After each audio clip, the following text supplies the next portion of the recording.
トビデオ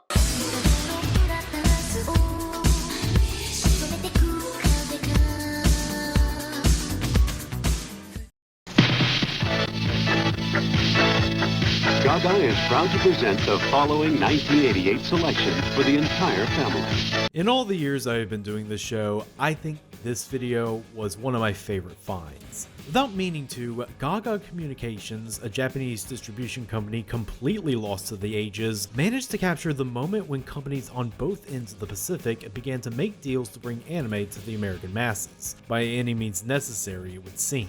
And they're the ones whose job is keeping one step ahead of the lightning-paced life in the city. They're Scoopers. God, I love this. It's nakedly clear that Gaga was really going hard in meeting the Americans halfway with these titles. Any title that could have been seen as too strange or too Japanese was transformed into something forgettably bland. No one's gonna buy something called Bubblegum Crisis. We have to name it something catchy like Futurescape. Or how about that announcer? That guy's really earning the hell out of his paycheck with the amount of enthusiasm he delivers his sales pitch. You almost expect him to say, fun for the whole family, while he's describing MD Geist. Sorry, Thunder Warrior. Produced and brought to you by an award-winning team of Japan's top animators. Design specialists on the cutting edge of high-tech, high-concept, heavy metal action entertainment. Thunder Warrior. But beyond the humorous dated curiosity that's worth pulling up for a round of cheap yucks, it actually provides some great insight as to why the first overseas hits were what they were. They're mostly here. You can see where Central Park Media picked up their breakthrough hits like MD Geist and Project Echo, Supernova. Same applies to Robert Woodhead and Animego. You can see where he got the licenses to Bubblegum Crisis and Metal Skin Panic Maddox 1, City of Steel. Miss the final 20 megaton showdown as Maddox goes one-on-one with Super Tank. But then there are a few that were completely new to me. Specifically, the title the sizzle reel started off with. It's all part of the non-stop action adventure, the Crystal Triangle. What the hell was this?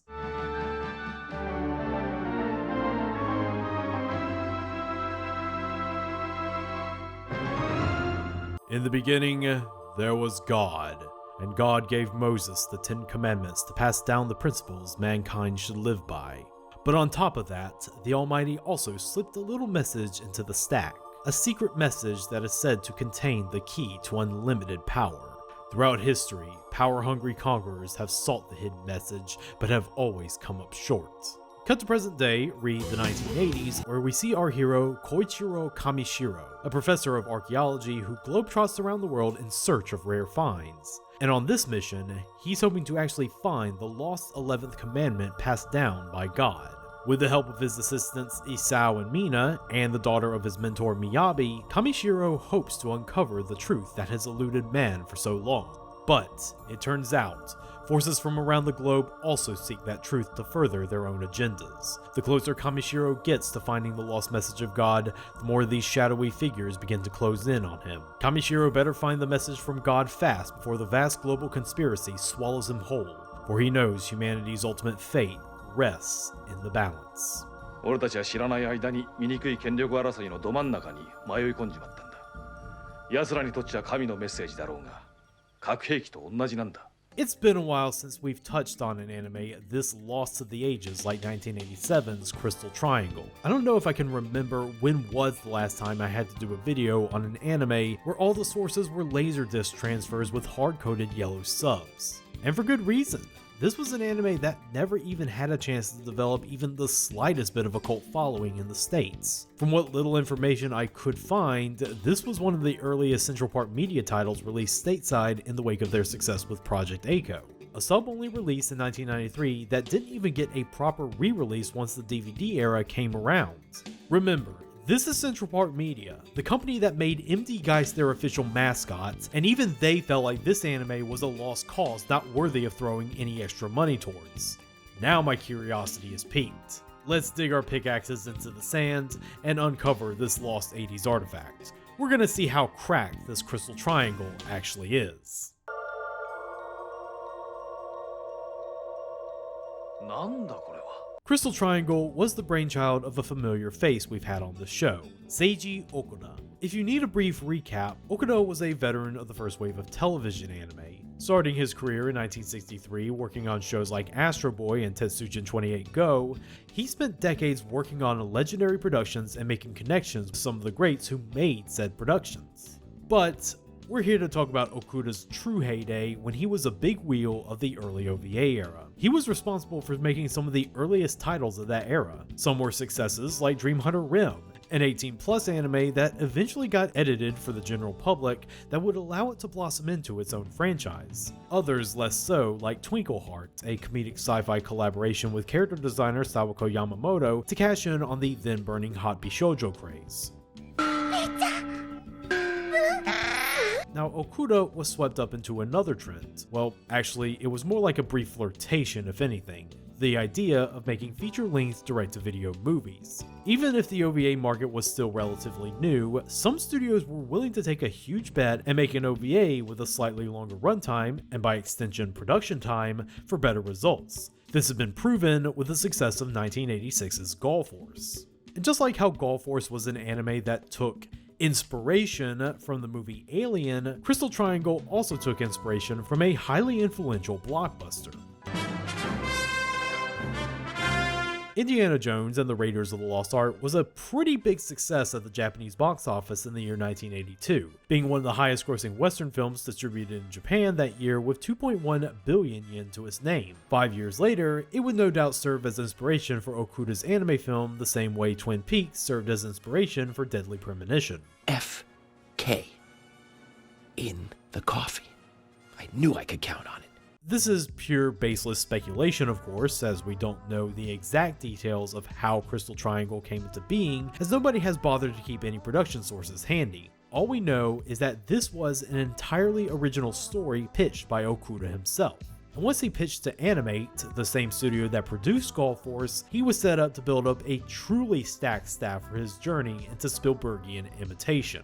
Screenwriter would be Junki Takegami, a then up-and-comer who had been scripting the primordial soup productions of the OVA era like Birth and Leda, The Fantastic Adventures of Yoko. Animation director and character designer would be future key player Sailor Moon, Kazuko Tadano, and the key animation would be provided by a cadre of talent headed up by former Mushi Pro vet Toyo Ashida and his own Studio Live. One of these animators was, no joke, Hideaki Anno.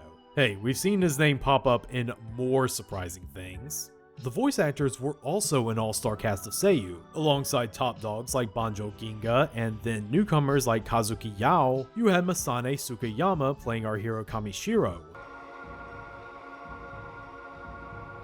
これは表面に刻まれていたものと同じ神代文字。 Yuriko Yamamoto playing Miyabi. 古代のメッセージを解くには古き心を知らねば。 And, best of all, Norio the Man Wakamoto playing the character Ginji Iwagami, a Yakuza assassin whose code of honor allows him to turn against his clients and work with Kamishiro near the end. 銀次これでギリ返させていただきます。 And with the power of these power players, Seiji Okuda's Crystal Triangle ended up being okay. Yeah, just okay. Okay, I guess I should be more specific. I don't want to knock on the team of hardworking animators slaving away at one of the most thankless creative jobs out there. There's actually some eye-catching moments of animation to be seen. Throughout the film, there's plenty of spectacular set-piece animation with smoldering explosions and crumbling ancient infrastructure. And I was taken off guard by the surprising amount of well-choreographed dogfight animation in the climax. Is it as good as Area 88? Not exactly, but I wasn't expecting to see this kind of shot in an anime like this. The cinematography of Akitaro Daichi does also give the anime an exotic feel with how certain scenes are lit. This is really emphasized in the second half of the movie when the plot gets more otherworldly as it goes completely off the rails. But I shall get to that in due time. But still, everything about Crystal Triangle visually doesn't surpass the quality of being fine, I guess, especially when you put it up against other direct-to-video titles that were coming out at the same time. Directors and animators did seem to go out of their way to make their OVAs as visually striking as they were allowed to, as a means to differentiate them from the anime airing on TV. Even Golf Force, the anime with the same producer backing it and most likely had the same budget, has a spark that Crystal Triangle is lacking. I guess you could put some of the blame on Masazumi Matsumiya's art direction. Despite being based off of a film where the main crux was globetrotting for mysterious artifacts, we only get to see Kamishiro somewhere in the Egyptian desert in the film's opening scene, before having the entire rest of the film take place in bland, nondescript locales in Japan. And not the fun areas of Japan, just the Tokyo suburbs, Rocky Wasteland No. 1, Mountain Shrine, and Rocky Wasteland No. 2. And Okuda's boarding doesn't exactly push that many boundaries. Shots like this are a rarity amidst a sea of rudimentary shots of characters standing stock still across from each other and talking. Crystal Triangle is the epitome of an average-looking anime, and that conflicts with the story it's telling because it's, how can I put it lightly, more bonkers than the Disney Afternoon's 1993 slate. At the risk of turning this review into a plot summary, I'm going to go over some of the plot beats of Crystal Triangle just so I can give you a taste of how batshit this Indiana Jones cosplay is, almost to Crystal Skull levels. Unbelievable. Okay, we start things off by showing Kamishiro and another archaeologist, the blonde, sultry American beauty, Juno Cassidy. Once the two of them get to the dig site, they find out that it's been taken over by a local guerrilla group. Through this, we the audience learn that Kamishiro is less like Dr. Jones and more like Lara Croft in his field of study, in that he is perfectly willing to destroy priceless antiquities if only to get an edge over on his foes. ギネスに乗るな。世界一高価なドミノ倒しだ。 Look what you've done to these ancient ruins! Well, it could have been worse. It could have been something new. In the midst of the destroyed, irreplaceable ruins, Kamishiro finds a hollow metal cube with an indecipherable ancient text on it, his only lead so far in finding the lost 11th commandment. After almost missing his plane because it's implied that he and Juno stopped to get hot and heavy in the middle of the desert, 血は人を興奮させるわ。あなただって。 more gorillas attempts a hijacking, but Juno deals with them accordingly as Kamishiro sleeps, showing that there might be more to her than meets the eye. Of course, since bullets end up getting shot in an airplane at a high altitude, it goes down. We cut to Japan where Kamishiro's students, Isao and Mina, mourn their teacher's supposed death. For 5 minutes until Kamishiro walks in no worse for wear, not knowing how he survived the crash. But we can't dwell on that for long because Miyabi, the daughter of Kamishiro's mentor, comes in and introduces herself as Kamishiro's new assistant. みやびはKYOTO教授から考古学のイロハを叩き込まれてるからな。イサオはもちろん、ミーナだって先輩面してられないぞ。 Back in the lab, the four fiddle around with the cube before cutting it open and finding that it contains 2 crystal triangles with the same ancient language. Outside, 2 mysterious men are prowling the premises and spying on the proceedings. One being a government spook for the Japanese Ministry of Intelligence, the other being a decrepit old monk who's capable of breathing lasers. The latter then proceeds to hypnotize Miyabi to tell the other 3 that the writing refers to Nostradamus' prophecy of the ancient Yamatai princess Himiko, and they must travel to Mount Aso to find the next clue. Kamishiro and his class go to Mount Aso, where Geno, the mysterious monk from earlier, covertly opens the ground before the group, which leads them to Himiko's shrine. There they find the sacred mirror of Yatano Kagami, one of the legendary treasures of Japan, and we learn that it was hidden there by the Christian god himself as a key to ward off mankind's destruction. But then they are interrupted by 2 enemy parties. The first is Juno Cassidy, revealing herself to be a secret agent for the CIA, hoping to harness the 11th commandment to suit American interests. 実は CIA なの。なんてカビの生えたジョークは言わないでくれ。 The other is Kamishiro's rival in the field, Dr. Grigory Efimovic, codenamed Urga. He not only reveals himself to be a secret agent for the KGB, hoping to harness the 11th commandment to suit Soviet interests, but also the grandson of Rasputin.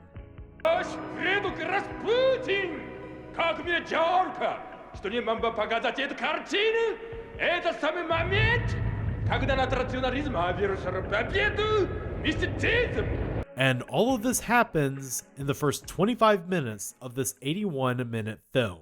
As you may have noticed, Crystal Triangle takes a kitchen sink approach to plotting its narrative. It's the smash ultimate of plot lines in an archaeological adventure. You've got the CIA, the KGB, the Japanese government, the mysterious tribe of mystics, the Yakuza, the discovery that not only are Japanese and Abrahamic legends are both true but also connected to each other, the fact that Nostradamus' predictions are treated like stone-cold facts, Kamishiro being a person of interest to Japanese intelligence simply because he was trained in the ancient Tibetan sorcery called Upanishad. Hell, I didn't even get to mention that there's a love triangle on top of this, with Mina being jealous that Miyabi is getting close to Kamishiro.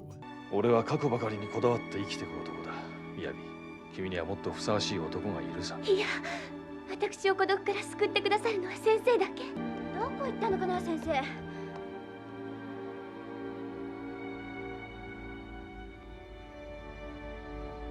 But with how the story is structured, the above plot elements feel less like points in a delicately constructed narrative and more like a pile of toys that get dumped on the floor of the playroom. They exist in tandem with each other, but they don't exactly mesh together. Kamishiro's Russian rival being revealed as a KGB spy and Rasputin's grandchild is treated like this huge reveal, but this is literally the first time we've met the guy. It's like having Walter Donovan's first appearance being in Castle Brunwald and not in America. There's an idea of what the story wants to be, but instead of having the plot beats build up to that story, it just feels like they're twisted in a way that make a predetermined narrative happen, regardless if they make any sense. For example, Geno and the rest of his monks are clearly setting Kamishiro and his team down the path to find the elements they need on their journey, obvious ulterior motive or not. But after the confrontation with Juno and Urga, the monks go, "You have violated the forbidden message, prepare to die!" KGB と CIA の次は時代錯誤の坊さんか。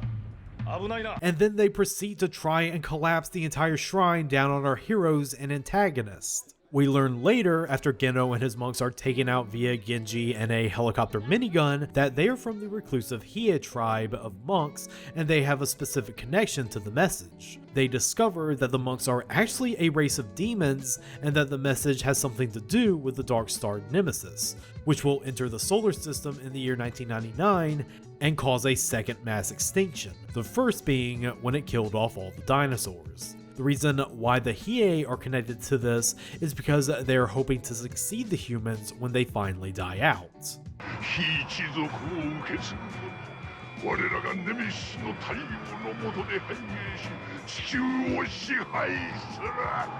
Hey, I told you the second half of this movie was out of this world, and I meant that literally. Okay, so that answers the question of why the Hiei wanted to kill Kaneshiro at the shrine, but that only begs the other question. Why did they lure him there in the first place where he could get the information to stop them? Would it not have been more prudent to steal the crystal triangles away from him before he could translate the message? This leads into the other big flaw in the story. For being the big smart archaeologist, Kamishiro and his team never seem to figure out where to go next by themselves. It's always done by an outside party telling them where to go next, whether they be monk hypnosis, Yakuza assassins with a conscience, or just someone faxing Kamishiro the cliff notes off screen. Whereas Indiana Jones would spend time solving riddles and exploring to figure out where to punch Nazis next, Kamishiro's only real purpose, it seems, is to be the handsome lantern-jawed audience surrogate who can cast spells to get out of whatever corner the writer has written themselves into and maybe deliver a suave one-liner. わしの一言で総理の首も飛ぶ。その妖怪閣下が私などに何の用がございます。 He still has more agency than his students do, though. Miyabi is a walking MacGuffin for the final climax, Mina is only there to provide romantic tension, and Isao... oh, poor Isao. You might as well just be a lamp with a paper plate mask taped to it, you have such little presence and bearing on the plots. Crystal Triangle might actually have too much ambition than it could adequately handle. This is what keeps it from just being seen as an Indiana Jones ripoff. I think Okuda definitely thought he had something special here because, by the end, you definitely feel like he wanted to say something. You thought the Demon Monks and Mass Extinction Star were out of this world plot reveals? Oh brother, we have not even begun to exit Earth's atmosphere. So Kamishiro and his team arrive in Hokkaido, where the location of the forbidden message is, and this is where both the US and Soviet forces decide to scramble their tanks and jets to that location, absolutely nailing the English language in the process. I approve to deploy the Pacific Fleet in Mosebra. After placing the eponymous triangles in the right place, it uncovers what can only be described as an ancient starship. What does God need with a star? No, too easy. Another message appears that says whoever takes in God's message must both be A, a priestess, and B, willing to sacrifice her life. And since Miyabi, a shrine maiden, meets the former criteria, she's willing to meet the latter as well, despite Kamishiro's protests. After Miyabi goes in, the starship rises from the earth. Now Kamishiro is like, screw God's message, I'm rescuing Miyabi now. But then, US and Soviets get into a dogfight over who gets the starship and control over God's message. This is when Urga decides to turn against his countrymen since God's message was meant for everyone, and he sacrifices his life in an admittedly badass way.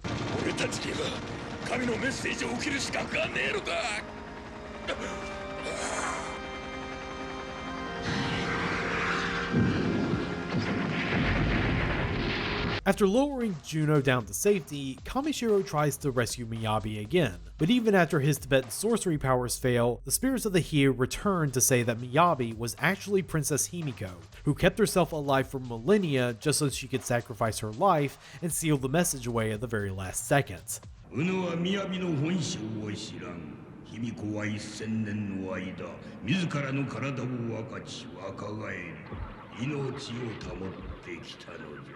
Again, that still doesn't make a lick of sense when you could have just taken the crystal triangles from them at the start of the story. After a big flashy sorcery battle, Kamishiro discovers that the Soviets are committing kamikaze attacks on the starship, deciding that if they can't have it, no one can.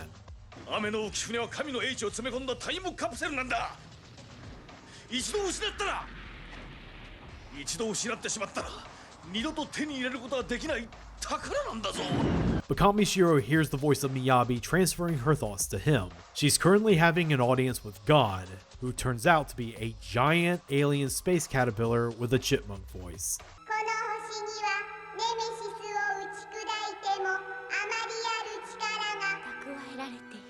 Yep, sorry Michelangelo, but you are way off. The Grub God gives a message about how humanity was always destined to harness the power of the atom, but not to destroy themselves like they have been doing, but to use towards forging a potential future where they can resist Nemesis. However, before God can finish its message, it's killed by one last gigantic Soviet kamikaze plane. Yeah, God is dead and the Cold War has killed it. But Miyabi reassures Kamishiro that she got the overall gist of the final message and fully transfers her soul to merge with Kamishiro's, ensuring that he gets the message before the starship crashes into a spectacular explosion. With the message procured, Crystal Triangle ends on a pretty ambiguous note, with the implication that God's words are going to be a heavy cross for Kamishiro to bear, as he pensively watches the report about how the US and the Soviets covered up the disaster in Hokkaido. Yeah, Crystal Triangle is a lot, and it really did not succeed in delivering what it wanted to deliver. Its maximalist approach to storytelling ended up with an overloaded narrative that shares its thesis with the Butter Battle book, which did it much better. I don't know if I can call Crystal Triangle a good bad anime because, as crazy as its plot beats are, they are so haphazardly implemented that you can barely be invested in the story. The only reason you would ever keep watching this film is just so you could see how insane the plot is going to be, and the only reason you would rewatch it is if you were inviting friends to partake in said insanity. Fittingly enough, this ended up being the swan song to Okuda's white-hot OVA era. He would step back into the director's chair occasionally, but not at the same pace as he did in the 80s. His final credit as a director would end up being the extremely past recollection soccer anime Offsides in 2001. It seemed like Crystal Triangle was a golden treasure that would give Okuda the next step in his career, but it ended up being a 5 out of 10 B movie at best. And for that reason, it's probably just going to be another ancient relic lost to time.